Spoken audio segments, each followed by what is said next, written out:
Online mara teessanii akka namni online irratti isin hin arginetti bilbila keessan sa'aatii 24 fayyadamuu yoo barbaadan akkaataa online WhatsAppidha, online Imoodha, online Messengeradha, online Telegramaadha hunda bakka tokkotti ofirraa cuftanii sa'aatii barbaadan online mara teessanii bilbila keessan akka barbaadanitti fayyadamuu dandeessan isin barsiisa. Namni immoo gonkumaayyuu online keessan jiraachuu isin arguu hin danda'u. Egaa daawwattoon kiyya waan kana akka namni baay'ee argee itti fayyadamu viidiyoo kan laayik sheer gochuun jalqaba arfaa tura ardofa. Dursa aappii tokko bilbila keessanitti gad buufachuuf isin barbaachisa aappii kanaas gad buufachuudhaaf as Google Chrome keessatti galtu achi booda bakka sartiin tokko tokkoof kilikni gootu achi booda bakka sartiin irratti michuu joobis jettanii barreessanii michuu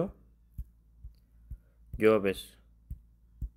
achi booda michuu joobis kajuu jalarra sinii baasira tura tokkoof kilikni gootu ammallee asirratti michuu joobis.com kajuu harta tokkoof kilikni gootu achi booda haala kanaan sitti sibitaa asirratti ikoonii jala tura tokkoof kilikni gootu bakka sartii kanatti qubee o la naa barreessa achi booda sarchii fuuldura hatti kilikii sarchii gootuftanii achi booda ammallee haala kanaan suuraa kana bitaa suuraa kana tura tokkoof kilikni gootu achi booda aappichi gad buufachuudhaaf suuraa olutaa gad deemtu manumaati achi booda dhumarratti qalamanii waan kan barraa yaappii as tokko buufadhaa akka jalatti daawulood keessatti daawulood taasisuutaniiti aappii kana bilbila keessatti gad buufatanii hayya daawwattoon kiyya aappii gad buufatanii yeroo galtan aappiin kana waan kanaas banamaa WhatsApp irratti raayiti ni guutuu Messenger irratti ni guutuu Telegram irratti ni guutuu Imo irratti ni guutuu